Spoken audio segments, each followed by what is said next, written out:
کیا ہلدی سے کینسر جیسی موذی بیماری کا علاج ہو سکتا ہے؟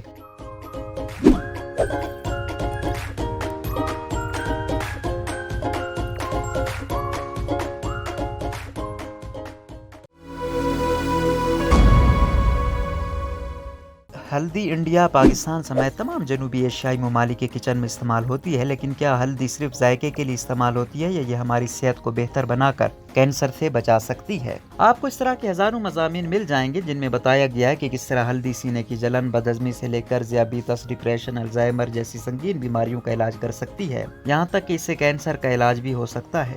ہلدی پر ہزاروں مطالعات کیے گئے ہیں۔ کہا جاتا ہے کہ اس میں موجود ایک مرکب اس میں ادویہ کی تاثیر پیدا کرتا ہے اور یہ جز کرکیومن کہلاتا ہے۔ چوہوں پر کیے گئے تجربات میں یہ بات سامنے آئی ہے کہ کرکیومن کی بہت زیادہ مقدار ان میں کینسر کی کئی اقسام کو بڑھنے سے روکنے میں کامیاب رہی ہے، لیکن ہلدی میں 2 سے 3% کرکیومن ہوتا ہے اور جب ہم اسے کھاتے ہیں تو یہ ہمارے جسم میں اس مقدار میں جذب نہیں ہوتی۔ تاہم ہلدی پر ہونے والے مطالعات میں بہت کم جگہوں پر خوراک میں ہلدی کی عام مقدار کے بارے میں بتایا گیا ہے۔ اس لیے کیا ہلدی کا تھوڑی مقدار میں مسلسل استعمال ہماری صحت کو بہتر بنا سکتا ہے یا ہماری بیماریوں سے دور رکھنے کے لیے ہلدی کے سپلیمنٹس یا کرکیومن کا استعمال کرنا چاہیے؟ تحقیق کیسے کی گئی؟ یہ جاننے کے لیے ہم نے صحت پر ہلدی کے اثرات کے بارے میں برطانیہ میں ہونے والی تحقیق کا جائزہ لیا۔ ہم نے نیوکیسل یونیورسٹی کے ساتھ مل کر ایک تحقیق شروع کی۔ اس تجربے میں 100 رضاکار شامل تھے۔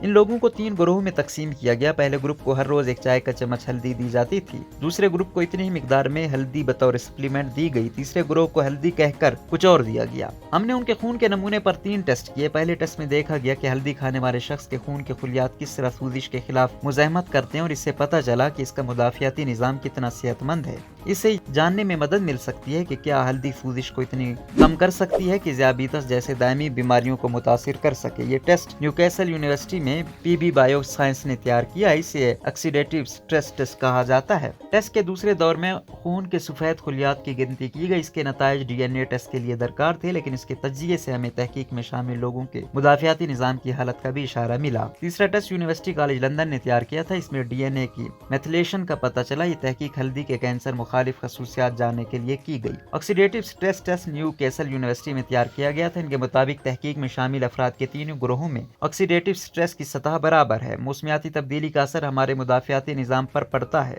سنبرن آکسیڈیٹیو تناؤ کو بڑھاتا ہے۔ 6 ہفتوں میں لوگوں کے 3 گروہوں میں ایسی تبدیلی نظر آئی۔ خون کے سفید خلیوں کی گنتی سے معلوم ہوا کہ 3 گروہوں میں مدافعتی خلیوں میں کمی واقع ہوئی۔ یہ تمام گروہوں میں یکساں طور پر کم ہے۔ ہلدی کے نام پر کچھ اور لینے والوں اور ہلدی کے سپلیمنٹ لینے والوں کے درمیان ڈی این اے میتھلیشن میں کوئی فرق نہیں تھا، لیکن وہ لوگ جو کھانے میں ہلدی کا استعمال کر رہے تھے ان کے میتھلیشن پیٹرن میں فرق تھا۔ یو سی ایل کے محققین نے ایک جین میں ڈرامائی تبدیلی دیکھی اور یہ جین بے چینی، دمہ، ایگزیما اور کینسر کے خطرے سے منسلک تھا۔ اس جین کی سرگرمیوں میں تبدیلی آئی۔ نتائج کیا نکلے؟ یہ کہنا قابل وقت ہے کہ اس کا مثبت اثر ہے یا منفی، لیکن ہلدی کی وجہ سے جین کی سرگرمی میں یہ تبدیلی فائدہ مند ثابت ہو سکتی ہے۔ لیکن یہاں ایک بات کا ذکر ہے، محققین نے تحقیق میں شامل لوگوں کے خون کے نمونوں میں کرکیومن اور ہلدی سے متعلق دیگر مرکبات کی سطح کا تجزیہ نہیں کیا۔ ایک وجہ یہ بھی ہو سکتی ہے کہ جو لوگ کھانا پکانے میں ہلدی کا استعمال کر رہے تھے انہوں نے اپنی خوراک میں تبدیلی کی ہے، اس سے میتھلیشن بدل گیا، حالانکہ یہ ہلدی کا اثر نہیں تھا۔ کھانے میں ہلدی اور ہلدی کے سپلیمنٹس کے استعمال میں کیا فرق ہے؟ یہ سمجھا جاتا ہے کہ کھانے کی تیاری میں ہلدی کا استعمال ہمارے جسم میں کرکیومن کے جذب کی سطح کا تعین کرتا ہے۔ کرکیومن لیپوفیلک ہے، اس کا مطلب ہے کہ یہ چکنائی کا پابند ہے، لہٰذا جب ہم کھانا پکانے میں تیل کا استعمال کرتے ہیں تو کرکیومن تیل کے ساتھ جڑ جاتا ہے اور یہ ہمارے معدے میں آسانی سے جذب ہو جاتا ہے۔ کالی مرچ بھی یہ کام کر سکتی ہے، اس میں موجود پیپرن نامی مرکب یہ کام کر سکتا ہے، ہمارے جسم کو زیادہ کرکیومن جذب کرنے میں مدد کرتا ہے، اس لیے ہلدی، کالی مرچ اور تیل کو ملا کر کھانا پکانا ایک اچھا امتزاج ثابت ہو سکتا ہے۔ تحقیق کے حوالے سے کافی جوش و خروش تھا، کیونکہ ایسا یہ جاننے کے لیے کیا گیا تھا کہ ہلدی ہمارے جینز کے رویے پر کس طرح اثر انداز ہو رہی ہے اور اس کا ہماری صحت پر کیا کردار ہے۔ ان مطالعات سے پتہ چلتا ہے کہ کینسر سے بچاؤ کے ایجنٹ کے طور پر ہلدی پر مزید تحقیق کی جا سکتی ہے، یعنی اس میں کینسر کی نشو و نما کو روکنے کی صلاحیت ہو سکتی ہے۔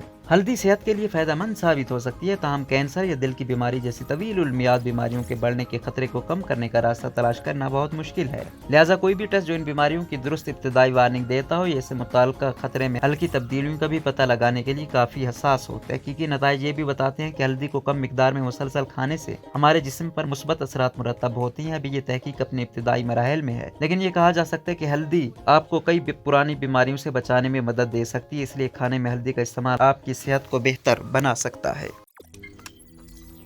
روزنامہ قدرت کی ویڈیو دیکھنے کے لیے ابھی یوٹیوب چینل پر سبسکرائب کریں اور بیل آئیکن پر بھی کلک کریں۔